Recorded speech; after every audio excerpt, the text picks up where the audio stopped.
ምናልባት መጽሐፍ ቅዱስ ላይ ክርስቶስ ያለ ወንድ ዘር ከተጸነሰ በድንግልና ከተወለደ መጽሐፍ ቅዱስ ላይ ደግሞ ቅዱስ ዮሴፍ በስጋ እንዳልወለደው አባቱ እንዳይደለ ከተጠቀሰ ክርስቶስ ታዲያ ወገኖቼ እንዴት አድርጎ ነው የዳዊት ልጅ የአብርሃም ልጅ የተባለው? እመቤታችን ቅድስት ድንግል ማርያም የዘር ሐረጉ አልተጠቀሰም። ታዲያ እንዴት ታወቀ? በድንግልና ተጸንሶ ያለ ዘር እንደተወለደ ከሰይጣንም ለመሰወር ነው ይሄንን ያደረገው። ወገኖቼ ሰይጣን ቢያውቅስ ዲያብሎስ ቢነቃስ ምን ያደርግ ነበር ካላችሁኝ ሊቃውንተ ቤተ ክርስቲያን ከኢየሱስ ጋር ከመዋጋት ይሸሽ ነበር ይላሉ። መነኮሳት የሚመነኑት እኮ ለዚህ ነው። የቀመሱት እኮ የሚበሩት እኮ ለዚህ ነው። ቅዱስ ዮሐንስ መጥምቅ ክርስቶስ በማኅፀን ካየው የተወደደች እመቤታችን ቅድስት ድንግል ማርያምን እቤቱ ካገኛት በኋላ በረሃ ነው የገባው። ለዚህ እኮ ነው በረሃ የሚገቡት። ሲገባቸው በረሃ ይገባሉ፣ ሲገባቸው ጭምቶች ይሆናሉ፣ ሲገባቸው ዝም ይላሉ። ይሄ ጉባኤ እንኳን እንዴት ዝም ያስብላል? ይሄ ግርማ እንዴት ያስፈራል? በዛው እኮ ነው የሚሄዱት። ይመንናሉ፣ አይመለሱም። ወደ ምድራዊና ስጋዊ ዓለም ውስጥ እኮ አይገቡም። እንኳን የተወደደች ቅድስት ድንግል ማርያም እንኳን በክርስቶስ ዙፋን በአባታችን መንበር ላይ ማንም አይቀመጣት። መንበሩ ይቀመጣል፣ እሳቸው ባይኖሩ አንድ ሰው ከዚህ ውስጥ አይቀመጥ። በጳጳስና በንጉሥ ዙፋን የሚያስቀምጡ ስለማያውቁ አያውቁ ይሄን ምስጢር አያውቁትም፣ አይረዱትም። መከራ አትብሉ፣ አይገባቸው። ይቅርታ አድርጉልኝ። ብታስረዷቸው፣ ብትፈጩ፣ ብትካክሩ፣ ብታሞቁ አይገባቸው። ብታመሰጥሩ፣ በቃል ብትናገሩ አይረዱትም፣ ያውቁት። ወገኖቼ አንዳንዶች በዚህ ዘመን በእመቤታችን በቅድስት ድንግል ማርያም ዘላለማዊ ድንግልና ግራ የገባቸው በትክክል ስለማያውቁ እኮ ነው። እግዚአብሔር መንፈስ ቅዱስ የገለጠላቸው አባቶቻችን ነግረውን እንጂ እኛም እኮ ግራ እንጋባ ነበር። የዘላለማዊ ድንግልናዋ ጉዳይ አሁንም ግራ የገባቸው ሰዎች አሉ። ወልዳለች አልወለደችም እያሉ የሚጨቃጨቁ ሲያሳዝኑ። ለዚህ ነው የሰወሩ። አይሁድስ እንዳይበሳጩ ሲጠብቃቸው እኮ ነው። ወገኖቼ የተወደዳችሁ ክርስቲያኖች፣ የክርስትና ሕይወት የመድኃኒታችን መንገድ ማበሳጨት አይደለም፣ ማናደድ አይደለም፣ ማቃጠል አይደለም፣ ማስኮረፍ አይደለም። ክርስትና እንደዚህ አይነት ዓላማ የለውም ወገኖቼ። ሌሎችን ለማበሳጨት የምንሰብከው ስብከት አይኖረንም። ሌሎችን ለማቃጠል የምንኖረው ሕይወት የለንም። ክርስቶስ ላለማበሳጨት እንደመጣ ላለማናደድ እንዳልመጣ እኛም የምንኖረው በዚህ ምድር ላይ ቆይ እስኪ ላቃጥላቸው፣ ቆይ እስኪ ላበሳጫቸው፣ ቆይ እስኪ ላናዳቸው የምንለው ሕይወት የለንም። በጊዜ ለምን ይበሳጩ? በጊዜ ለምን ይንደዱ? በጊዜ ለምን ይንቦግቦጉ? በጊዜ ለምን ይላጡ?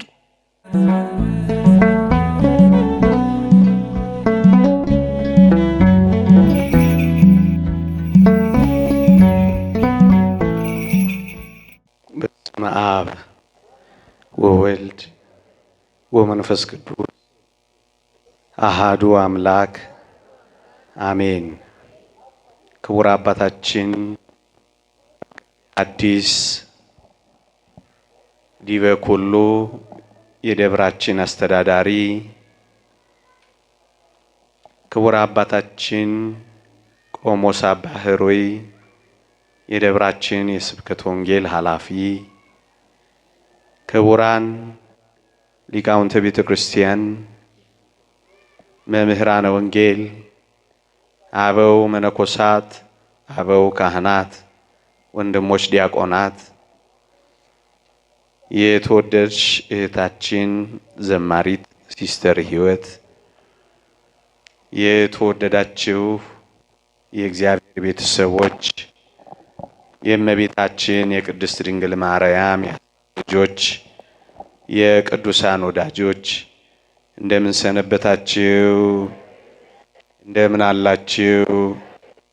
አሜን። ቸርነቱ የጠበቀን በአጸደ መቅደሱ የሰበሰበን ስሙን እንድንጠራ ቃሉንም እንድንሰማ የረዳን የአባቶቻችን አምላክ የእኛም አምላክ ልዑል እግዚአብሔር ዘላለማዊ ስሙ የተመሰገነ ይሁን። ለቀደምት አበው ለነቢያት፣ ለቅዱሳን ሐዋርያት፣ ለሐዋርያውያን አበው፣ ለሊቃውንት የገለጸውን ጥበብና ምስጢር ለሁላችንም ይግለጽልን። ከዚህች ዕለት በረከት ረድኤት ለሁላችንም ያሳትፈን። ሰምተን እንድንጠቀም እግዚአብሔር ይርዳን። በዚህች ምሽት እንድንማርበት የመረጥኩት ርዕስ አላወቁትም በሚል ርዕስ ይሆናል። በቤተ ክርስቲያናችን ይህ ቀን ወር በገባ በ6 ቤተ ክርስቲያን ኢየሱስ ብላ ዕለቱን የምታስብበት ቀን በመሆኑ በዚህ ዙሪያ አንዳንድ ነጥቦችን እንድናነሳ ይህንን ርዕስ መርጬዋለሁ። አንደኛ ቆሮንቶስ መልእክት ምዕራፍ 2 ቁጥር 8። አንደኛ ቆሮንቶስ መልእክት ምዕራፍ 2 ቁጥር 8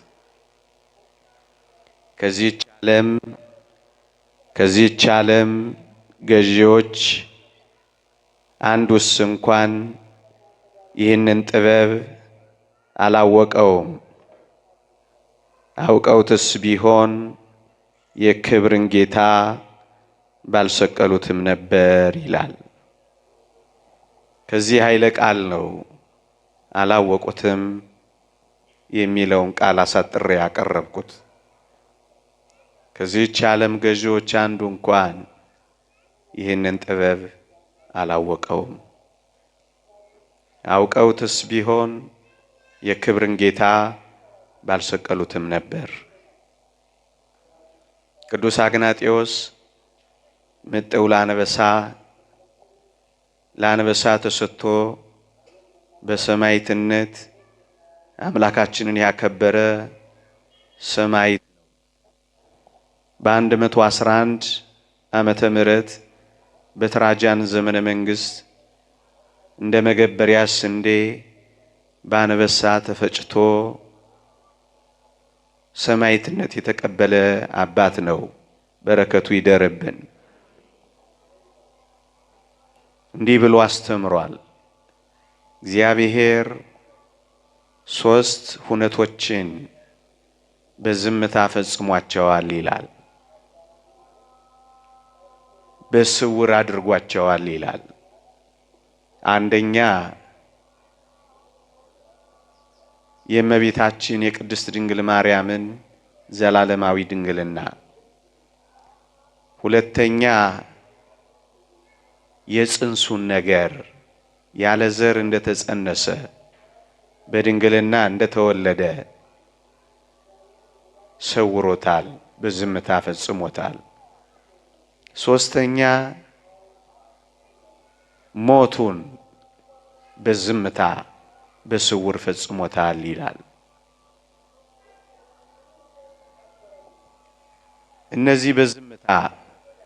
እነዚህ በስውር የተፈጸሙት ከዚህች ዓለም ገዢዎች ከአጋንንት ከሰይጣናት ተሰውረው የተፈጸሙ በዝምታ የተከናወኑ ምስጢራት ነበሩ።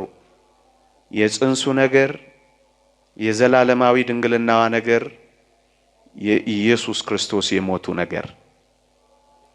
ለዚህ ነው ከዚህች ዓለም ገዢዎች አንዱስ እንኳን ይህን ጥበብ አላወቀውም የሚለው። ወገኖቼ ለምን የሰወረው ይመስላችኋል? ሊቃውንት ቤተ ክርስቲያን ጥቂት ነገሮችን ያስቀምጣሉ። መጀመሪያ እነሱን ላስቀድም። የተወደደ መድኃኒታችን ኢየሱስ ክርስቶስ እንደተጸነሰ ወይም እንደተወለደ አጋንንትም አይሁድም ቢያውቁ ኖሮ ምን ያደርጉ ነበር ካላችሁኝ፣ ጊዜው ሳይደርስ የተወደደ መድኃኒታችን ኢየሱስ ክርስቶስን እንግደለው ባሉ ነበረ። ድህነት የሚፈጸመው የክርስቶስ ደም የሚፈሰው በቀራንዮ ነው። የቀራንዮ ቤዛነቱ ሳይደርስ መጸነሱን ደግሞም በድንግልና መወለዱን ቢያውቁ ኖሮ መቼ አግኝተነው እንግደለው ብለው ጊዜው ሳይደርስ ይገሉት ነበር። ለዚህ ነው ጊዜው ሳይደርስ እንዳይሞት ከሰይጣን ጆሮ ከአይሁድ አእምሮ ይሄንን የሰወረው። ድህነታችን እንዳይዘገይ፣ ድህነታችን ሳይፈጸም እንዳይቀር ቀስ ብሎ በዝምታ ፈጸመው። አንደኛ። ሁለተኛ፣ የተወደዳችሁ ኦርቶዶክሳውያን፣ እመቤታችን ቅድስት ድንግል ማርያም ኢየሱስን እንደወለደች አጋንንት ቢያውቁ፣ አይሁድ ቢነቁ፣ ያለ ወንድ እንደጸነሰች ቢረዱ ዝሙት ሰርታለችና ተወግራ ትሙት ባሉ ነበረ። ስለዚህ የተወደደች ቅድስት ድንግል ማርያምም ለምን ተወግራ ትሙት? የጽንሱስ ነገር ለምን ይቋረጥ?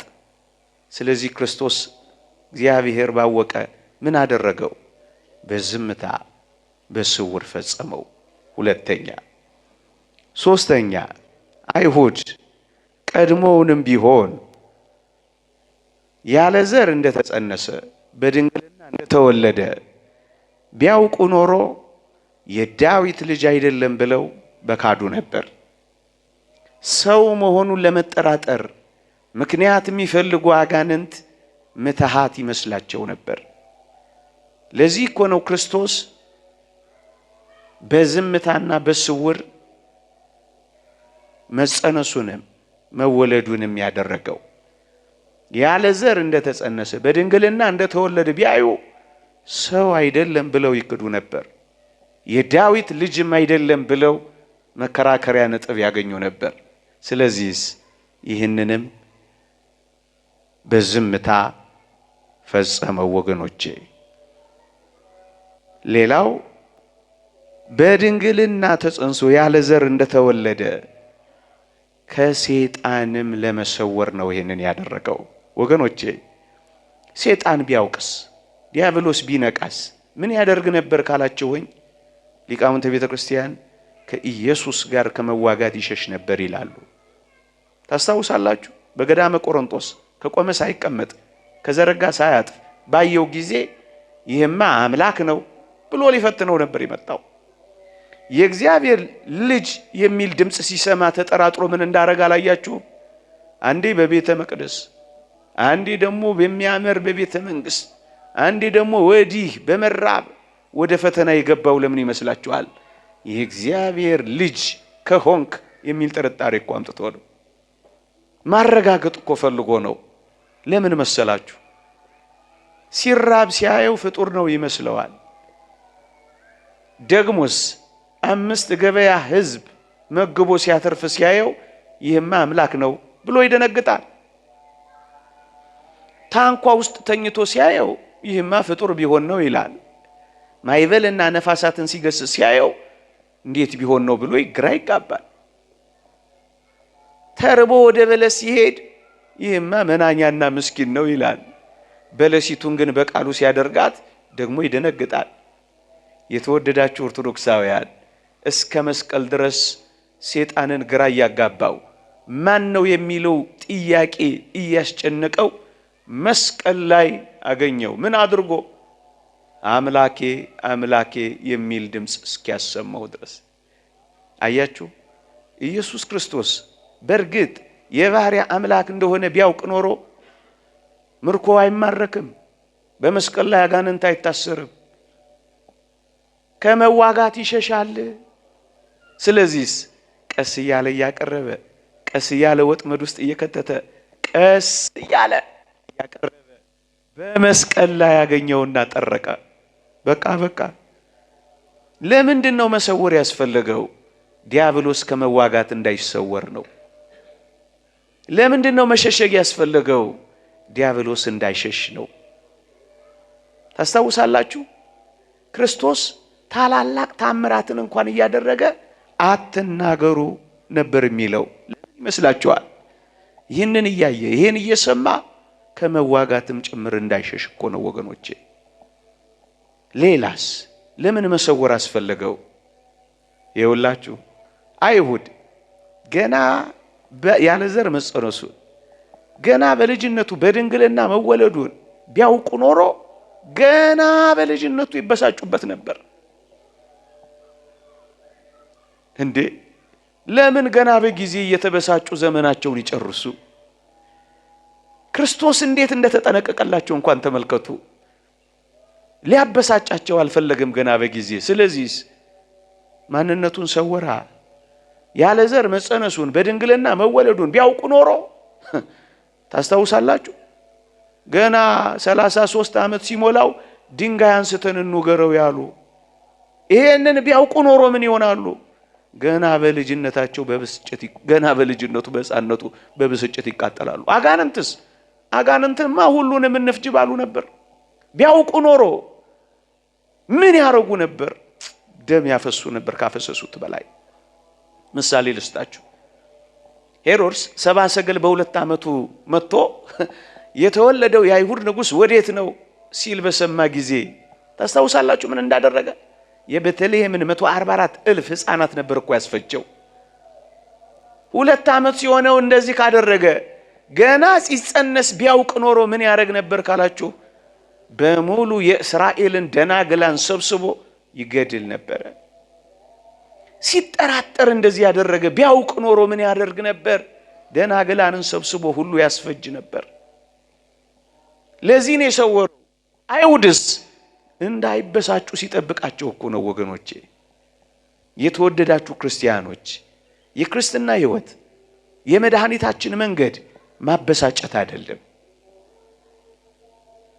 ማናደድ አይደለም፣ ማቃጠል አይደለም፣ ማስኮረፍ አይደለም። ክርስትና እንደዚህ አይነት ዓላማ የለውም ወገኖቼ። ሌሎችን ለማበሳጨት የምንሰብከው ስብከት አይኖረንም። ሌሎችን ለማቃጠል የምንኖረው ሕይወት የለንም። ክርስቶስ ላለማበሳጨት እንደመጣ ላለማናደድ እንዳልመጣ እኛም የምንኖረው በዚህ ምድር ላይ ቆይ እስኪ ላቃጥላቸው፣ ቆይ እስኪ ላበሳጫቸው፣ ቆይ እስኪ ላናዳቸው የምንለው ሕይወት የለንም። በጊዜ ለምን ይበሳጩ? በጊዜ ለምን ይንደዱ? በጊዜ ለምን ይንቦግቦጉ? በጊዜ ለምን ይላጡ? ለዚህ ነው የሰወረው። ሲጠብቃቸው ነው የሰወረው። ሌላ ስለምን ሰወረው ካላችሁኝ፣ የተወደዳችሁ ኦርቶዶክሳውያን ግራ እንዳይጋቡ ነው አይሰወረባቸው። ያለ ዘር መጸነሱ በድንግልና መወለዱን ቢያውቁ በጣም ግራ ይጋቡ ነበር። ግራ እንዳይጋቡ ነው የጠበቃቸው ወገኖቼ። የሆነው ሁሉ ነገር ግራ እያጋባ መከራ እንዳያበላቸው ከወዲሁ ጠበቃቸው፣ ግራ እንዳይጋቡ። ክርስቲያኖች የጌታችን ወደዚህ ዓለም መምጣት ለማዳን ነው እንጂ ግራ ለማጋባት አይደለም። ለማረጋጋት እንጂ ለማስደንገጥ አይደለም። ሕይወት ለመስጠት እንጂ ለማስደነቅ አይደለም። የክርስትና አገልግሎት የክርስትና ሕይወት ማስደነቅ አይደለም ዓላማችን። ቅዳሴያችን ለማስደነቅ አይደለም፣ ሕይወት ለመስጠት ነው። ስብከታችን እጅ በአፍ ለማስጫን አይደለም፣ ሕይወት ለመስጠት ነው። ማስደነቅ አይደለም ዓላማው፣ ማስደንገጥም አይደለም ዓላማው፣ ማስደንበርም አይደለም ዓላማው። ማረጋጋት ነው ዓላማው፣ ማስከን ነው ዓላማው። ወገኖቼ ክርስቶስ ለማስደነቅ ቢመጣ ኖሮ ሰው ሆኖ አይመጣም ነበር። በእርግጠኝነት ሰው ምኑ ይደነቃል? ሰው ከጉስቁልናው በቀር ምን ነበረው? ሰው ከውርደት እንጂ ሌላ ምን ክብር ነበረው? ከሰማይ ከዋክብት አንዱን ሆኖ መምጣት እንኳን እኮ ያንስበታል። ከፀሐይ በላይ ፀሐይ ነው። ከእሳት በላይ እሳት ነው። ሰው መሆን ለሱ ለኛ ነው። ሰው መሆን ማስደነቅ ወገኖቼ፣ ሰው መሆን ለሱ ውርደት ነው። ሰው መሆን ለኛ ነው ክብሩ። ለማስደነቅ አይደለም የመጣው ወገኖቼ። ለዚህ ነው ቀስ ብሎ ለማረጋጋት ራሱን የሰወረው። ለዚህ ነው ወገኖቼ እንዴት ያለማመዳቸው ቢመጣ እንኳን እንዳልተረዱት አታውቁ። ምሳሌ ልስጣችሁ። ለምንድን ነው ብዙ ደናግላል፣ ብዙ መካን የሆኑ ሴቶች እየወለዱ በቅዱሳት መጻሕፍት ቀድሞ ያያችሁት ለምን ይመስላችኋል? ትርኢት እየሰራ ምናምን አይደለም። እናስ ድንግሊቱ ስለምትወልድ ድንግሊቱ ለመውለዷ መቅድምም የሆነው መካን የሆኑ ሰዎች ሲወልዱ ያየን እንደሆነ ስለሆነ መካን የሆኑ ሴቶች እያስወለዱ ድንግሊቱ ደግሞ እንደምትወልድ ማሳያ ሆነች። ኢየሱስ የሚለው ስም ስለሚገለጥ ኢያሱ፣ ኢሳይያስ የሚሉ ስሞች ማለማመጃ ሆኑ። እንዳይደነግጡ እንዳይደነብሩ ነበር። እነሱ ግን ከመደንገጥና ከመታወክ ወደ ኋላ አላሉም ወገኖች። ለነዚህ ጥቂት ምክንያቶች ከዚህች ዓለም ገዢዎች አንዱ እንኳን ይህን ጥበብ አላወቀውም፣ በዝምታ ፈጽሞታል፣ በስውር አድርጎታል ወገኖች። በዝምታና በስውር እንዴት አድርጎ ሰወረው? እንዴት አድርጎ በዝምታ ፈጸመው? እንዴት አድርጎ ካላችሁኝ በአንዲት ድንግል ብላቴና አጠገብ ወንድ ቅዱስ ዮሴፍን አስቀመጠና ሰወረባቸው። ያለ ዘር መጸነሱን በድንግልና መወለዱን ግራ እንዳይገባቸው አጠገብ ወንድ ስላለ ዮሴፍ አላ አስባላቸው። ወገኖቼ አንዳንዶች በዚህ ዘመን በእመቤታችን በቅድስት ድንግል ማርያም ዘላለማዊ ድንግልና ግራ የገባቸው በትክክል ስለማያውቁ እኮ ነው። እግዚአብሔር መንፈስ ቅዱስ የገለጠላቸው አባቶቻችን ነግረውን እንጂ እኛም እኮ ግራ እንጋባ ነበር። የዘላለማዊ ድንግልናዋ ጉዳይ አሁንም ግራ የገባቸው ሰዎች አሉ። ወልዳለች አልወለደችም እያሉ የሚጨቃጨቁ ሲያሳዝኑ።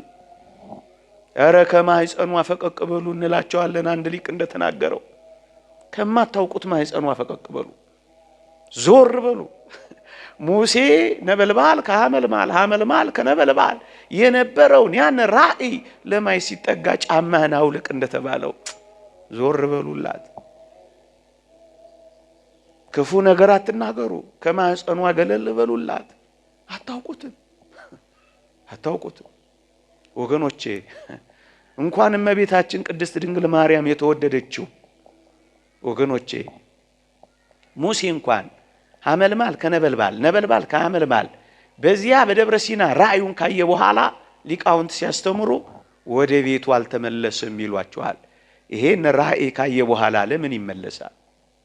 እኛ እንኳን እንዲህ ያለው ጉባኤ ላይ ከተሳተፍን በኋላ ወገኖቼ ልባችን ወደ ሰማይ ይመሰጣል። መነኮሳት የሚመንኑት እኮ ለዚህ ነው። የቀመሱት እኮ የሚበሩት እኮ ለዚህ ነው።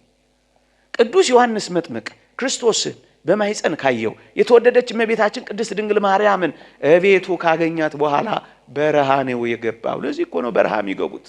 ሲገባቸው በረሃ ይገባሉ፣ ሲገባቸው ጭምቶች ይሆናሉ፣ ሲገባቸው ዝም ይላሉ። ይሄ ጉባኤ እንኳን እንዴት ዝም ያስብላል! ይሄ ግርማ እንኳን እንዴት ያስፈራል! በዛው እኮ ነው የሚሄዱት። ይመንናሉ፣ አይመለሱም። ወደ ምድራዊና ስጋዊ ዓለም ውስጥ እኮ አይገቡም። እንኳን የተወደደች ቅድስት ድንግል ማርያም እንኳን በክርስቶስ ዙፋን በአባታችን መንበር ላይ ማንም አይቀመጣት። መንበሩ ይቀመጣል፣ እሳቸው ባይኖሩም አንድ ሰው ከዚህ ውስጥ አይቀመጥም። በጳጳስና በንጉሥ ዙፋን የሚያስቀምጡ ስለማያውቁ አያውቁ ይሄን ምስጢር አያውቁትም፣ አይረዱትም። መከራ አትብሉ፣ አይገባቸው። ይቅርታ አድርጉልኝ። ብታስረዷቸው፣ ብትፈጩ፣ ብትጋግሩ፣ ብታቦኩ አይገባቸው። ብታመሰጥሩ፣ በቃል ብትናገሩ አይረዱትም፣ ያውቁት።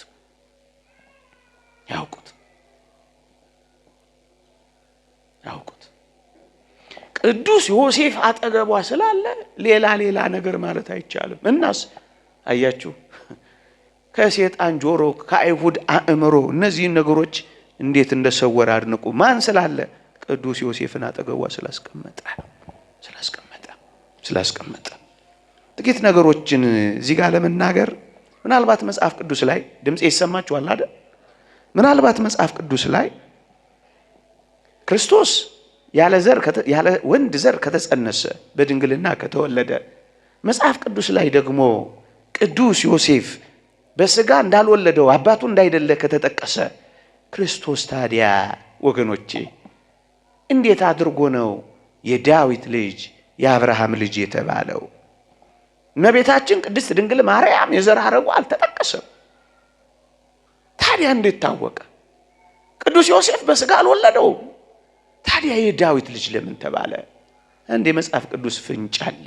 እሱን ላንብብላችሁ። እንዲህ ይላል መጽሐፍ ቅዱስ፣ ከዳዊት ወገን ለሆነው ዮሴፍ ለሚባል ሰው ወደ ታጨች ወደ አንዲት ድንግል ይላል። እዩ፣ ቅዱስ ዮሴፍ ከዳዊት ወገን ነው። በአይሁድ ዘንድ በኦሪት መጻሕፍት በእስራኤል ልማድ መተጫጨት ከአንድ ወገን ነበር የሚፈጸመው። እዩ፣ ቅዱስ ዮሴፍ ከዳዊት ወገን ነው የሚለው መጽሐፍ ቅዱስ ዝም ብሎ የሚጽፈው እንዳይመስላችሁ። እዩ፣ ድንግል ማርያም የታጨችለት ሰው ከዳዊት ወገን ነው። ስለዚህ መተጫጨት ከአንድ ወገን ስለነበረ እመቤታችን ቅድስት ድንግል ማርያም ከዳዊት ወገን መሆኗ ታወቀ። እንደዚህ ብለህ እንዴት ደፍረህ ልትናገር ትችላለህ? ቅዱስ ዮሴፍ ተሳስቶ ከሌላ ወገን አጭቶ ቢሆንስ የሚል ጥያቄ ልታስከትሉ ትችላላችሁ። ሊቃውንት የመለሱላችሁን ልንገራችሁ። ቅዱስ ዮሴፍ እንኳን እንዲህ አይነት ወፍራም ስህተት ሊሳሳት ቀርቶ ምን እንዳደረገ ታውቃላችሁ? ጻድቅ ሆኖ ሊገልጣት ስላልወደደ በስውር ሊተዋት አሰበ ይላል። ከሱ እንዳልጸነሰች አውቋል። ሆዷ ሲገፋ ተመልክቷል። ግንስ አጋልጦ ውገሯት ብሎ ሊሰጥ አልወደደም። ምን ሊያደርግ ወደደ? በስውር ሊተዋት አሰበ ይላል። አያችሁ፣ በመጽሐፍ የተጻፈውን ነገር እንኳን አሳልፎ ላለመስጠት በኦሪት እየኖረ የአዲስ ኪዳንን ጽድቅ እንደመፈጸም ያለ በዝምታ ለመሸሽ የፈለገ ሰው ሕግ ተላላፊ ሊሆን አይችልም።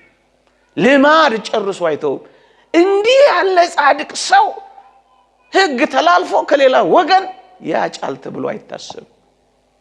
እናስ ቅዱስ ዮሴፍ አጠገቧ በመቆሙ ምክንያት ሰወረባቸው። ለዚህ እኮ ነው ዮሴፍ ልጅ ባጋንንት አለቃ አጋንንትን ያወጣ እያሉ እኮ። በዚህ ዘመንም እኮ አንዳንዶች የኢየሱስ ነገር ግራ የገባቸው ለዚህ እኮ ነው። በኋላ አመጣበታለሁ ጊዜ ካለኝ። አያውቁትም። እንኳን የሰው ልጆች እንዲህ ይላሉ አባቶቻችን፣ በአርያም ካሉ የቃልን የመምጣት ምስጢር ያወቀ የለም ይላል። መላእክት እንኳን ይህን ምስጢር አላወቁትም። አቤት እመቤታችን ቅድስት ድንግል ማርያም ምን አይነት ትምህርት ቤት ናት! መላእክት እንኳን የሚማሩባት ቸል ትባላለች እንጂ እንኳን እመቤታችን እቺ አስደናቂ ቤተክርስቲያን እኮ ነው ያለችን። ምንም ያረጉባት መላእክት መተው የሚማሩባት የሰማይ ጉባኤ ከምድሯ ቤተክርስቲያን ሰው መሆኑን ዘለስ አድርገው የሚረዱባት በአርያም ካሉ የቃልን የመምጣት ምስጢር ያላወቁ እንዴት ይደምቃል! የፈጸመው እንዲህ ይላሉ ሊቃውንት፣ ከልዑል ዘንድ ለእርሱ ብቻ ተነግሮታል። ቅዱስ ገብርኤልን ሊነግራት ወደደ። በጉዞ እንዳይዘገይ በፈጣን ክንፎቹ በረረ ይላል። ልድገመው፣ ከልዑል ዘንድ ለቅዱስ ገብርኤል ብቻ ተነግሮታል እንዲያበስራል። ለእሱ ብቻ ተነግሮታል ካለ በኋላ ሊነግራት ወደደ። በጉዞ እንዳይዘገይ በፈጣን ክንፎቹ በረረ። ለአብሳሪው ብቻ ተነግሮታል። እሱስ በፈጣን ክንፎቹ በረረ። ምን እንዲያረግ? እንዳይዘገይ። ቅዱስ ገብርኤል የሚያውቀው ታሪክ አለ። እዚህ ጋር አንድ ጊዜ ላቁማችሁ ወገኖቼ። የሚያውቀው ምስጢር አለ። ታስታውሱ ከሆነ ለነቢዩ ዳንኤል ራእዩን ሊገልጽለት የጌታን ሰው መሆን ራእዩን ሊገልጽለት ሲሄድ አጋንንት ተጠራጥረው ምን አደረጉ መሰላችሁ? ትንቢተ ዳንኤል ምዕራፍ 10 ላይ ሊቃውንት እንደተረጎሙት የፋርስ አለቃ መንግስት ግን 21 ቀናት ተቋቋመኝ ይላል። ሰው መሆኑን ነገረ ስጋዌ ሊገልጽለት ሲሄድ ተጠራጥሮ አትነግርም ብሎ የፋርስ አለቃ መንግስት የሚለው አጋንንትን ነው። ቅዱስ ገብርኤል በጉዞ እንዲዘገይ 21 ቀናት ተቋቋመኝ ይላል። 21 ቀናት አዘገዩት፣ ታገሉት ቅዱስ ገብርኤል። አያችሁ፣ ቢያውቁ ኖሮ ምን ያረጉ ነበር ካላችሁኝ፣ ያዘገየ ነበር፣ አጋንንት ይታገል ነበር። ለዚህ እኮ ነው የሰወረው፣ ለዚህ ነው የደበቀው፣ ለዚህ ነው በዝምታ የፈጸመው። ታዲያ ምን ሆነ ራእዩን ሲነግረው ካላችሁኝ፣ ትንቢተ ዳንኤል ምዕራፍ 10 ላይ አንብቡት። ካለቃችሁ ከሚካኤል በቀር የሚያጸናኝ የለም ይላል ቅዱስ ገብርኤል። በረከቱ ይደርብን፣ ረድኤቱ ይደርብን፣ ልመናው ምልጃው ፈጣን ተራዳይነቱ ከኛ ጋር ይሁን። ምን ይላል? ካለቃችሁ ከሚካኤል በቀር የሚያጸናኝ የለም ይላል። ቅዱስ ሚካኤል መጣለታ፣ ዲያብሎስን ያሳፈረው፣ ዲያብሎስን ያዋረደው፣ በሰማይ ሰልፍ ድል ያደረገው ቅዱስ ሚካኤል መጣለታ። እንደው በዚህ ዘመንም ቅዱስ ሚካኤል ይምጣልን፣ በእውነት ያሳፍረልን፣ ያስጨነቀንን ሁሉ ያሳፍረልን፣ ምድርን በደመ ከልብ ያደረጋት ያለውን ሰይጣንን ዝም ያሰኝልን ቅዱስ ሚካኤል ይድረስልን። እንደው አንድ ነጥብ እናንሳ። የተወደዳችሁ ኦርቶዶክሳውያን እስኪ ልብ በሉ። ካለቃችሁ ከሚካኤል በቀር የሚያጸናኝ የለም ያለው መልአክ እኮ ነው። መልአክ እንደዚህ ካለ መልአክ አያስፈልገኝም የምትል ነፍስ ልትኖር ይገባል። እንኳን ለኔና ላንተ ለቅዱስ ገብርኤል እንኳን ቅዱስ ሚካኤል አስፈልጎታል። አንተ እንዴት ያለ ድፍረት ነው ሚካኤል አያስፈልገኝም ማለት! እንዴት ያለ ድፍረት ነው ገብርኤል አያገባውም ማለት! እንዴት ያለ ትዕቢትና ትምክህትና ኩራት ቁራ ነው! እንዴት ያሳፍራል!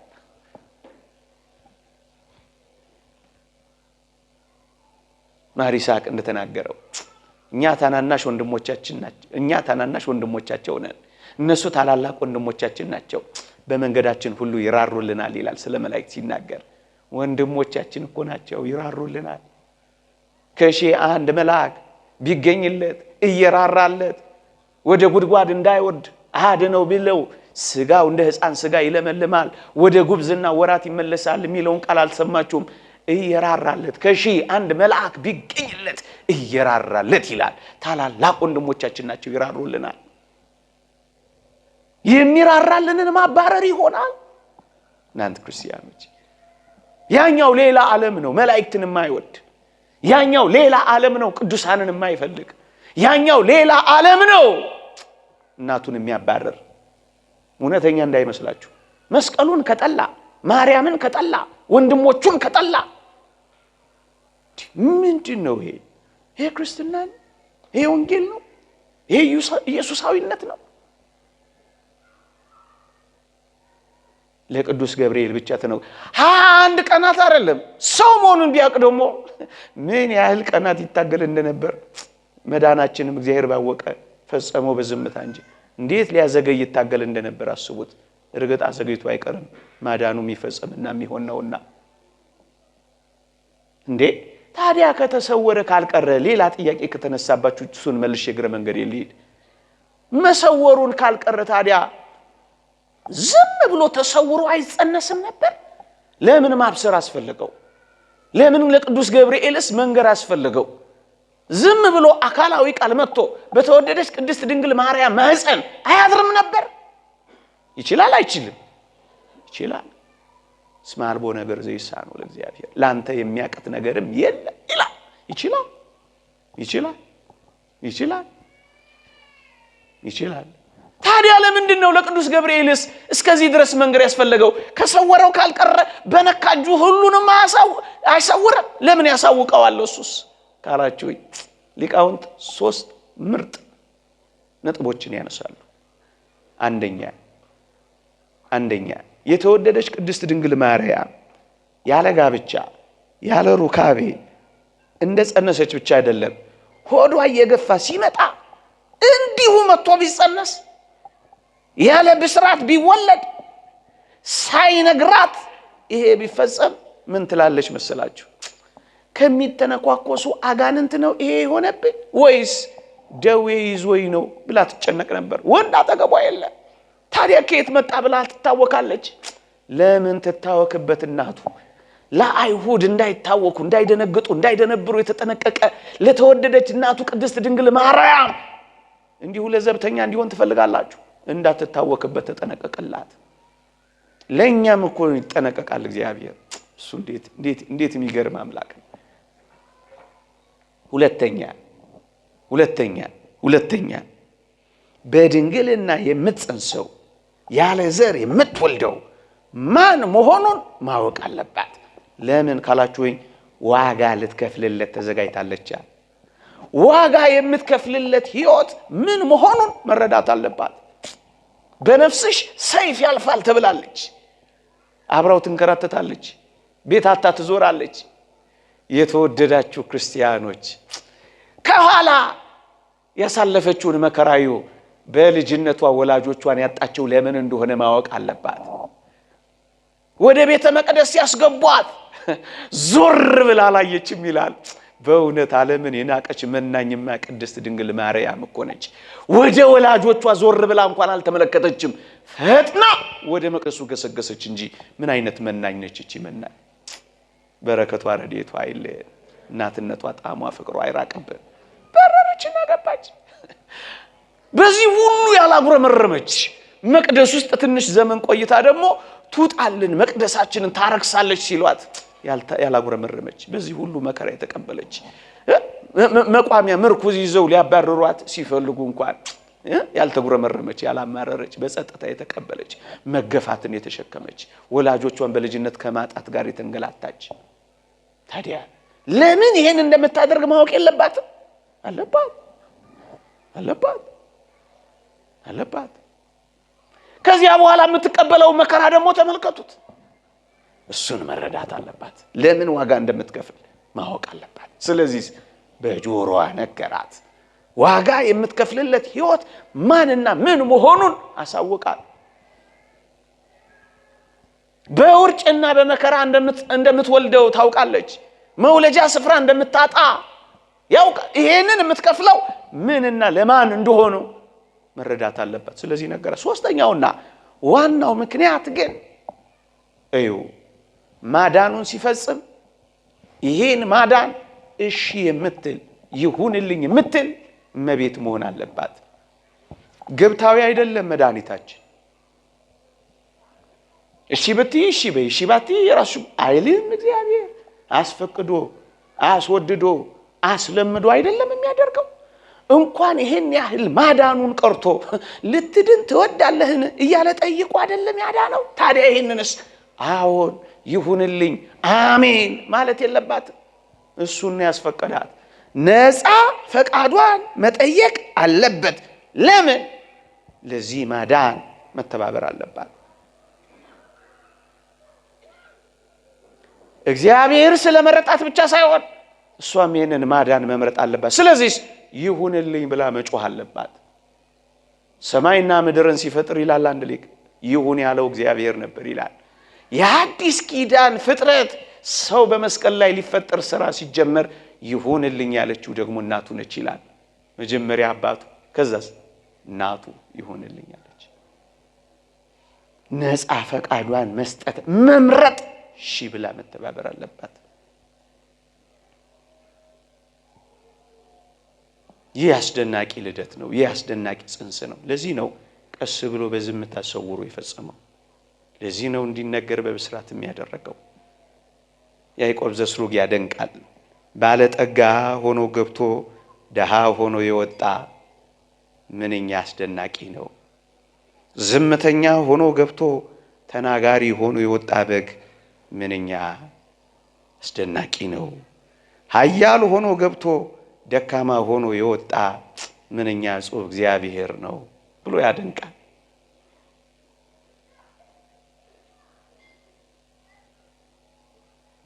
በዝምታ ለምን ፈጸመው? እንዴት ፈጸመው? ታዲያ ለምን የምስራችና ብስራት ለምን አስፈለገው? በእነዚህ ምክንያቶች አላወቁትም። ኦርቶዶክሳውያን እኛ ክርስቲያኖች በተለይ ኦርቶዶክሳውያን የምናውቀው ዕውቀትና አይሁድም አጋንንትም ደግሞ በዚህ ዘመን ያሉ አንዳንዶችም የሚያውቁት ዕውቀት ይለያያል። አያውቀውም ማለት ዓለምም አላወቀውም ተብሎ ተጽፏል። ምን አደከማችሁ? አላወቀውም፣ አያውቀውም፣ አይረዳውም። እኛ የምናውቀው ዕውቀት የመንፈስ ቅዱስ ልጆች የሆንን እኛ፣ በጥምቀት የተወለድን ልጆች እኛ፣ በስጋውና በደሙ የተዋሃድን እኛ፣ በቅጥሩና በእድሞ ውስጥ ያለን እኛ የምናውቀው ዕውቀትና አይሁድም አጋንንትም መናፍቃንም የሚያውቁት ዕውቀት ይለያያል። እኛ ስናውቅና እነሱ ሲያውቁት ይለያያል። ጥቂት ነጥቦችን አንስቼላችሁ አጠናቀቃለሁ። ከኔ ጋር ናችሁ አላችሁ? እዩ ጥቂት ነጥቦችን። አይሁድ የክርስቶስን ጎን ሲወጉ፣ ሮማውያን ቆመው ሲያስወጉ እነሱ ጎኑን ሲያስወጉ የሚያውቁት ክርስቶስን እንዳደሙት፣ እንዳቆሰሉት፣ እንደጎዱት ብቻ ያውቃሉ። እኛስ እንዴት እናውቃለን? እኛ ግን ከቅዱስ ኤፍሬም ጋር ሆነን የክርስቶስ ጎኑ ሲወጋና ጎኑ ሲከፈት የገነት በር እንደተከፈተልን እናውቃለን ይላል ሊቁ። በረከቱ ይደርብን። አዎ ጎኑ ሲከፈትልን የገነት በር ተከፈተልን። ጎኑ ሲወጋልን ጥምቀታችን ተገኘልን። ጎኑ ሲወጋልን ደሙ ፈለቀልን። እኛ ነጻን ወደ ገነት የምንገባበት በር። አሁን እኔና እናንተ ጎኑን ስናይ፣ የተወጋ ጎኑን ስናይ፣ ያንን ጦር ስናይ ገነትን በጎኑ በኩል እንደገባን እናውቃለን። እኛ የምናውቀውና እነሱ የሚያውቁት እጅግ ይለያያል ያልኳችሁ እኮ ለዚህ ነው። የተወደዳችሁ ክርስቲያኖች በዚህ ዘመን በትላንትም ዘመን በመጽሐፍ ቅዱሳችን ላይ ኢየሱስ ፈራ፣ ኢየሱስ ደነገጠ፣ ኢየሱስ አዘነ የሚሉ ቃላት ሲያዩ አንዳንዶች በዚህ ዘመንም በትላንትም የነበሩ ሰዎች የሚያዝን፣ የሚተክዝ፣ የሚፈራ፣ የሚደነግጥ አምላክ ነው ትላላችሁ ብቻ ብለው ያውቃሉ። እነሱ ይህንን ብቻ ይረዳሉ። መፍራቱን፣ ማዘኑን፣ ደነገጠ መባሉን አያውቁትም ለምን እንደሆነ። እኛስ ኦርቶዶክሳውያን ክብር ለሊቃውንት ለአባቶቻችን ምን እናውቃለን በዚህ ውስጥ ካላችሁ ወገኖቼ እዩ።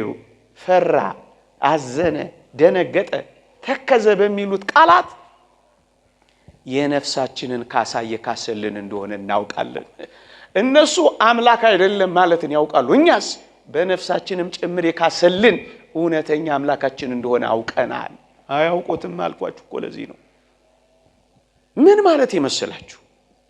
መቁሰል፣ መድማት፣ የሾህ አክሊል ማድረግ፣ እነዚህ የሥጋ ሕማማት ናቸው።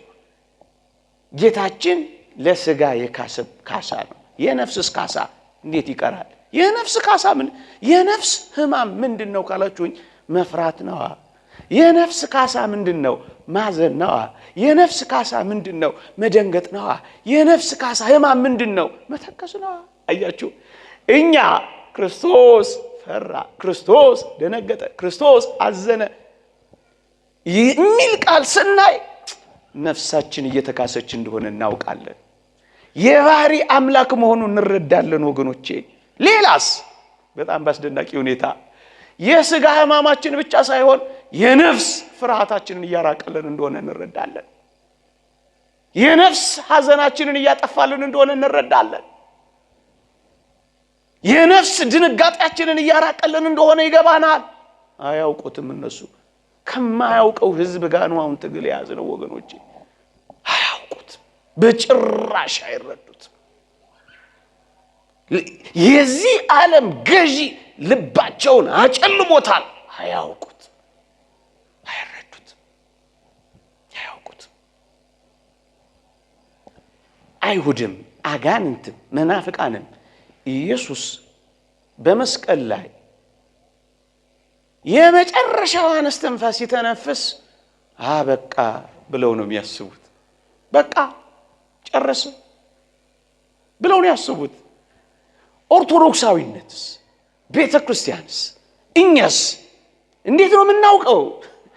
ክርስቶስ የመጨረሻውን እስትንፋስ መስቀል ላይ ሲተነፍስ እኛ ክርስቲያኖች የመጀመሪያውን የሕይወት እስትንፋስ እንደቀጠለልን እናውቃለን። የመጨረሻውን እሱ የመጀመሪያውን እኛ መተንፈስ እንደጀመርን እናውቃለን። እነሱስ ይሄንን አያውቁትም። ምን እያደረገ እንደሆነ አይረዱትም ነው የምላችሁ። አያውቁትም። እነርሱ ክርስቶስ በመስቀል ላይ እንደ ሞተ ብቻ ያውቃሉ። እኛስ አዎን ክርስቶስ በመስቀል ላይ ሞቷል፣ ግንስ ዲያብሎስ መገደሉን እናውቃለን። አንዳንዶች አባቴ የሞተበት መስቀል ዲያብሎስ የተዋረደበት፣ ደግሞም የተሸነፈበት፣ ደግሞም ኃይል ያጣበት፣ ደግሞስ ጥርሱ የረገፈበት፣ ደግሞስ አቅሙ የተንኮታኮተበት ኃይል ዲያብሎስ የተገደለበት፣ ክርስቶስ የሞተበት አያውቁት፣ አይረዱት በፍጹም። ይሄው ስንት ዘመን ቤተክርስቲያን አስተማረች፣ አያውቁትም። እኛ ግን እንደዚህ እናውቀዋለን። እነርሱ ኢየሱስ ክርስቶስ በመስቀል ላይ ሲቸነከር እንደተያዘ ደግሞም ድል እንደተነሳ ያውቃሉ። እኛስ ክርስቲያኖች ድህነታችን እንደተፈጸመ፣ እኛ ነፃ ወጥተን መቦረቅ እንደጀመር እናውቃለን፣ እንደተፈታን እናውቃለን። እነሱ አያውቁትም፣ በፍጹም አያውቁትም ወገኖቼ፣ በፍጹም አይረዱትም፣ በፍጹም አያውቁትም። ክርስቶስን እርቃኑን ሲሰቅሉት እነሱ እንዳዋረዱት ያውቃሉ። እኛስ እኛ ክርስቶስ ሲራቆት የጸጋ ልብስ እንደለበስን እናውቃለን። እሱ ሲዋረድ እኛ እንደከበርን እናውቃለን። እሱ ሲወድቅ እኛ እንደተነሳን እናውቃለን። እሱ የሾህ አክሊል ሲደፋ እኛ የክብር አክሊል እንደደፋን እናውቃለን። እሱ ምራቅ ሲተፋበት እኛ ጸጋ እንደተጎናጸፍን እናውቃለን። አይረዱትም። እሱ ወደ ታች ሲመጣ እኛ ወደ ላይ እንደሄድን እናውቃለን። ይህንን አይረዱትም። ዓለም አላወቀው። አያውቁት፣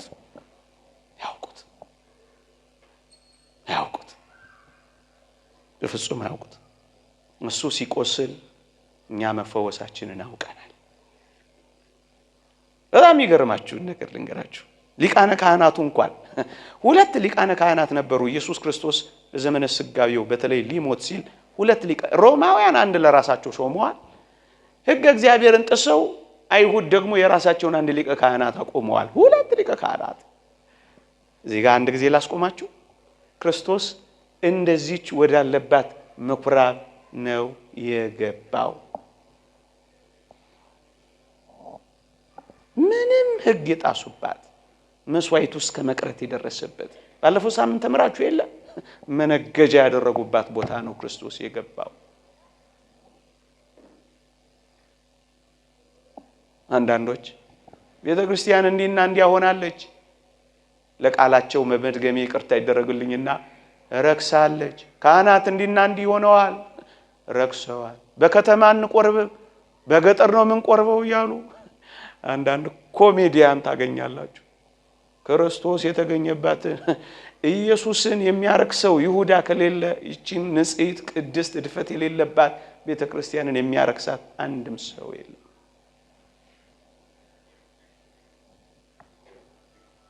ክርስቶስ ትቷቸው ካልሄደ፣ ክርስቶስ ትታችኋቸው ሂዱ ካልሆነ ማን ነው እቺን ቤተክርስቲያን ጥሏት የሚሄድ?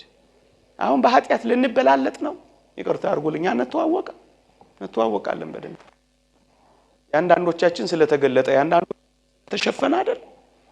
አንዳንዶቻችን ብልጣ ብልጥ ሆነን መሸፈን ስላልቻለ፣ አንዳንዶቻችን ደግሞ የዋሃን ሆነን ስላፈጠጠብን እንጂ እንዴ ተካክለን እኮ ነው የበደልነው በዚህ ዘመን። እኔ ሊቀ ካህናቱ ጋር ልመልሳችሁ። ሊቀ ካህኑ ይላል ክርስቶስ የእግዚአብሔር ልጅ ነኝ ሲል ልብሱን ቀደደ ይላል። ሊቀ ካህናቱ ልብሱን የቀደደው ተቆጥቶ ነው፣ የሕዝቡን ቁጣ ለመቀስቀስ ነው። የሊቀ ካህናቱ ልብስ ሲቀደድ በእስራኤል ዘንድ የሚሰጣቸው ትርጉም ያ ነው፣ መቆጣቱ፣ መበሳጨቱ፣ ሊያበሳጫቸው፣ ከዛስ ሊያስፈርዱ፣ ከዛስ በክርስቶስ ላይ ማነሳሳቱ ነበር። ይሄንን ብቻ ነው አይሁድ የሚያውቁት፣ ይሄን ብቻ ነው ሊቀ ካህናቱ የሚያውቀው። እኛስ የኦሪቱ ሊቀ ካህናት ልብሱ ሲቀደድ፣ እኛ ግን የምናውቀው ክህነቱ እንደተሻረች እናውቃለን። ልድገመው፣ እሱ ሲቀደው አይታወቀው ምን እያደረገው እንደሆነ። እኛ ግን እናውቅለታለን። ምን ብለን? ክህነቱን እያሳለፋት ነበር ክርስቶስ። አትቀደድማ። ይልቁኑ የኢየሱስ ክርስቶስ ልብሱ አለመቀደዷ፣ ልብሱ ስርወጥ ሆኗ ማደጓ፣ አይሁድ እንኳን እጣ ተጣጥለን እንውሰዳት እንጂ አንካፈላት ማለታቸው፣ አለመቀደዷ፣ አለመሰንጠቋ፣ ሊቀ ካህናት ኢየሱስ ክርስቶስ ክህነቱ ዘላለማዊ መሆኑን እናውቃለን፣ እንረዳለን። እነሱስ አያውቁትም። እነሱ አይረዱትም። ይሄንን አንድ ነገር ብቻ ልጨምር እንዳልዘበዝባችሁ፣ ብዙ እንዳላበዛባችሁ። ኢየሱስ ክርስቶስን ከምድር ከፍ አድርገው በመስቀል ላይ ሲሰቅሉት ሮማውያንም አይሁድም የሚያስቡት መሬታችንን እንዳያረክስ ብለው ነው እኮ። እየሰማችሁኝ ነው? መሬታችንን እንዳያረክስ ብለው እኮ ነው ከፍ ያደረጉት። ኦርቶዶክሳዊነትስ ቤተክርስቲያንስ ይህን የክርስቶስን አስደናቂ ጥበብ እንዴት ትረዳዋለች ካላችሁኝ፣ እዩ። ለጣዖት በታጠነ ጢስ የተሞላውን በጣዖት ስብ ጢስ የታፈነውን ሰማዩን እያጸዳ መሆኑን ትረዳለች ቤተክርስቲያን። ታውቀዋለች፣ በደንብ አድርጋ ታውቀዋለች። ኢየሱስንማ ታውቀው አታቆም። እንዴት ያሳፍራል ወገኖቼ! በምን ቋንቋ እንናገረው? ከ1825 ጊዜ በላይ ወንጌል የምታነብን ቤተክርስቲያን አታውቂውም ትባላለች። የመጀመሪያውን በእጅ ጽሑፍ የተጻፈን በአባ ገሪማ የኢየሱስን ወንጌል ተሸክማ የምትኖር ቤተክርስቲያን ኢየሱስን አታውቂውም ትባላለች። 365 ቀናት ወንጌል ዘርግታ የምትኖረውን አንብቡ እንግዲህ፣ እዩዋት እንግዲህ። ኢየሱስን አታውቂውም ትባላለች። ለ2000 ዓመት እንደዚህ የቆየችን ቤተክርስቲያን ኢየሱስ ጌታ ነው ለሷ ሰበር ዜናው አይመስላችኋል? አንዳንዶች ሰበር ዜናቸው ነው። እንዴት ያሳዝናል! እኛ የሰበር ዜና አይደለም፣ ከንግግር በላይ የኖረችበት ነው። ይሄንን በእርግጠኝነት ቅረቡና እወቋት፣ ተረዷት። በጩኸት አይደለም፣ በዝምታ አብራ እየታመመች ትኖረዋለች። አውሮፓ ሂድ መጽሐፍ ቅዱስን ታነባለ። ኢትዮጵያ ሂድ መጽሐፍ ቅዱስን ታየዋለ። ናና ከፈለግ ናና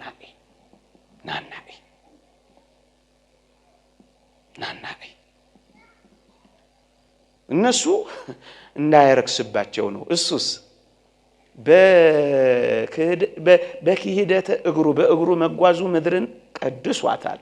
በንዝህተ ደሙ በደሙ ነጠብጣብ ምድርን አንጽቷታል። አሁን የቀረው ምንድነው ካላችሁ የሰማይ መንገዳችን ነው። አጋንንት ተገጥገጠው የሰማይ መንገዳችንን ዘግተውታል። ስለዚህ ሰይጣን ከሰማይ እንደ መብረቅ ሲወድቅ አየው ተብሎ የተጻፈው ይፈጸም ዘንድ በሰማይ ያሉ አጋንንትንና ኃይላትን ይጥላቸዋል። ወዴት? ወደ መስቀል ወጥቶ ነው። ይሄንን አያውቁትም ስላችሁ ለነሱ ገጠመኝ ነው የሚመስላቸው። ወደ ሰማይ መሄጃ መንገዳችንን ከፈተልን። ወደ ሰማይ ወዳለ ወደ አባቱ አቀረበን። በአየር ላይ ያሉ አጋንንትን ጣለልን። መንገዳችንን ከፈተልን። በቃ ከዛ በኋላ ጉዞ ጀመር። ወገኖቼ ምንም አይሁድ አያውቁትም ምን እያደረጉ እንደሆነ፣ እግዚአብሔር ግን ያውቀዋል። መቃብራችንን እንኳን ሳይቀር እያጸዳነ ወደ መቃብር እንኳን ሲወስድ ወደ አዲስ መቃብር ሲገባ አይሁድ አያውቁ።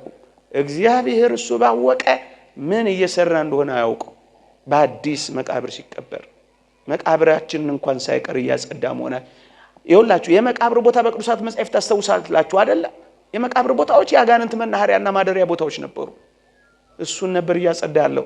ለዚህ ነው እዚህ ግቢ ውስጥ የመቃብር ቦታዎች ቢኖሩ ማደሪያችን የሆኑት፣ አጋንንት የሚያድሩበት አይደለም፣ እኛ የምናድርባቸው ነው የሆኑት። ለውጦታል። እኛ ይሄንን እናውቃለን፣ አይሁድ ግን አያውቁም። በጥንቱ ዘመን አስከሬን መንካት እኮ ርኩሰት ነበረ። መቃብር ቦታም እንደዚያው ነበረ። የሞተ ነገር የሚጣልበት እኮ ነበረ። አሁንማ አስከሬን ገንዘን ስመን የምንልክ ከሆን ቀየረው፣ ለወጠው። እናውቃለን ይሄንን። አሁንስ መቃብር እጅግ ርቀው ርኩሳት መናፍስ መናኸሪያ ተደርገው የሚቀመጡ አይደሉም። እናስ አሁን መሰዊያው አጠገብ ነው የምንቀበረው። መሰዊያው አጠገብ ነው ያለው። በመጽሐፍ ቅዱስ ምን የሚል ቃል ታገኛላችሁ መሰላችሁ? አምስተኛውን ማኅተም በፈታ ጊዜ ስለ እግዚአብሔር የመሰከሩ ምስክሮች ሰማዕታት ነፍሳት ከመሠዊያ በታች አየሁ ይላል። ነፍሳት ከመሠዊያ በታች ነበር የነበሩት፣ ይጮሁ የነበሩት። እውነተኛ ጻድቅና እውነተኛ የሆንክ ጌታ ሆይ እስከ መቼ አትፈርድም ብለው የጮሁት ነፍሳት ከመሠዊያ በታች አየሁ ነው የሚለው። ወገኖቼ መቃብራችሁን እዛ የትየለሌ ቦታ ማይቀበረው ይልቁኑ ቤተክርስቲያን መሠዊያው ስር የሚሆነው ለዚህ እንደሆነ ታውቃላችሁ። ከመሠዊያው ስር ልድገመው፣ ከመሠዊያው ስር። ለምን መሰላችሁ? መሠዊያው ላይ ያለው የክርስቶስ ሥጋና ደም ነው። መሠዊያው ላይ ያለው ፍቅር የሚለው ክርስቶስ ነው። በክርስቶስ ፍቅር የሞቱ መሠዊያው ዙሪያ ይሰበሰባሉ። በፍቅር ሞቶላቸዋል፣ በፍቅር ይሞታሉ።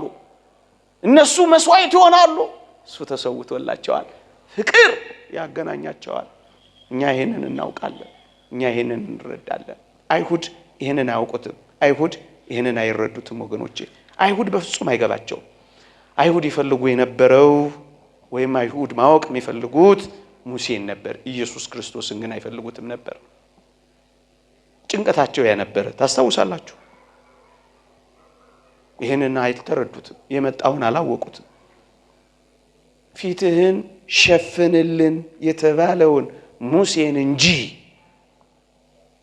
ጨርቁ እንኳን ያንጸባረቀውን ኢየሱስን ሊያውቁት አልፈለጉም። ደግሞአለሁ ሙሴ ተገልበብ ለነ እዛ ደብረ ሲና ላይ ሙሴ ሆይ ተሸፈንልን ብለውት ነበር። እሱም ጨርቅ አድርጎ ነበር የሚያናገራቸው። ክርስቶስስ በደብረ ታቦር ጨርቁን እንኳን ማየት አልቻሉም። ልብሱ እንኳን አንጸባራቂ ነበር። እነሱ ልብስ የሚሸፈነውን ይፈልጋሉ። እኛ ግን ልብሱን እንኳን የሚያንጸባርቀውን አግኝተናል፣ አውቀነዋል፣ ተረድተነዋል። ከሶሎሞን የሚበልጥ ከዚህ አለ ይላል። ከሁሉም የሚበልጥ ከዚህ አለ። አትንከራተቱ ወገኖቼ። ከጥበበኞች በላይ ጥበበኛ፣ ከአዋቂዎች በላይ አዋቂ፣ ከአፍቃሪዎች በላይ አፍቃሪ፣ ከብርቱዎች በላይ ብርቱ፣ ከአዛኞች በላይ አዛኝ እዚህ አለ፣ እዚህ ቤት አለ። ሌላ ቦታ አትንከራተቱ፣ በየአዳራሹ አትዙሩ። ከሶሎሞን የሚበልጥ ከዚህ አለ። አይሁድ ምስኪኖች ናቸው፣ ይሄን አላወቁትም። ጫማህን ከእግር አውልቅ ከተባለው ከሙሴ ይልቅ ክርስቶስን ማወቅ እምቢ አሉ። አታስታውሱም? በዛ በደብረ ሲና ሙሴን ጫማህን ከእግር አውልቅ ነበር የተባለው። ኢየሱስስ ካላችሁኝ ይሄንን ቃል የምጠቀመው ዛሬ ይህንን ስም ጠርታ ቤተክርስቲያን ስለምታከብር የጫማውን ጠፍር ልፈታ አይገባኝም ያለውን ኢየሱስን አልፈለጉ። እናስ ጫማህን አውልቅ የተባለውን ሙሴን ግን ፍለጋ ሄደው። አያሳዝኑም? አይሁድ ግብፃውያኑን ገርሎ አትናገሩ ያለውን እንጂ ወገኖቼ ታላላቅ ታምራትን አድርጎ አትናገሩ የሚለውን ኢየሱስን ግን አላወቁት። ተሸፈንልን የተባለውን እንጂ አይተውት እንኳን መቆም ያልቻሉትን የወደቁትን እሱን ግን ማወቅ አልቻሉ። ባሪያዬ ሙሴ የተባለውን ነው እንጂ እነሱ የፈለጉት ልጄ የተባለውን ኢየሱስን ግን ማወቅ አልፈለጉም። አሁንም ዓለም የሚከራከረው በዚህ ነው። ሰሞኑንም የምትሰሙት ድምጽ ይሄ ነው። አላወቁት። ሙሴ ወይ ኤልያስ ነበር ሙግታቸው። አይሁድ ያሳዝናል። መጎናጸፊያውን ትቶ የሄደውን ኤልያስን እንጂ ስጋውንና ደሙን ሰጥቶን የሄደውን ክርስቶስን አላወቁት። በእሳት ሰረገላ የተነጠቀውን ኤልያስን እንጂ ልብሱ ሰዓት ክዳኑ ሰዓት የሆነውን ኢየሱስ ክርስቶስን አላወቁት።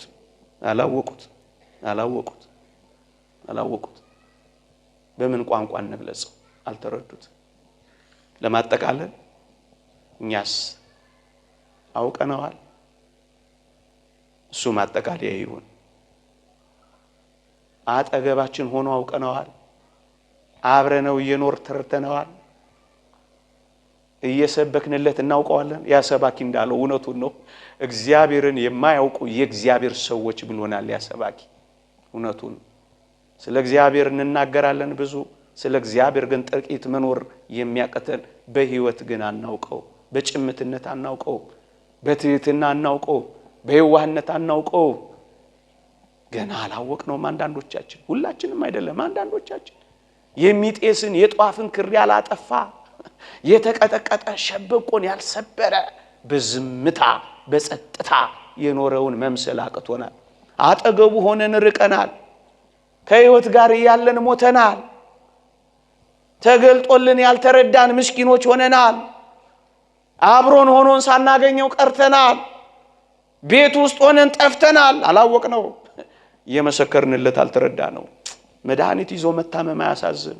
ጸበሉ አጠገብ ሆነን ታመናል። ሊቃውንት አጠገብ ሆነን በጥያቄ ተሞልተናል። እናሳዝንም? እየቀደሱ አለመቀደስ አያሳዝንም?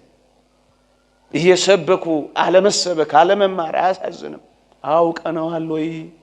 ማወቅ ማለት በሕይወት መኖር ማለት ነው። ማወቅ ማለት በሕይወት መመላለስ። ከእርሱ ጋር እንዲኖሩ ለመስበክም እንዲልካቸው ነው የሚለው። መኖር ማለት ነው ማወቅ። እንደሰማን መኖር፣ እንደተረዳ ነው መኖር። አውቀነዋል። በእውነት አውቀነዋል። የምታገለግሉት ጌታ ክርስቶስ ነውና ብሎ ቅዱስ ጳውሎስ እንደነገረን የምናገለግለውን የምናመልከውን አምላክ በሕይወት ቀምሰነዋል፣ አውቀነዋል፣ ገብቶናል። አላወቁትም። ይቆየን። የእግዚአብሔር ቸርነት፣ የእመቤታችን አማላጅነት፣ የቅዱሳን በረከት ረድኤት አይለየን። እንድናውቀው ይርዳን፣ በሕይወት እንድንመላለስም ያገዘን። አሜን።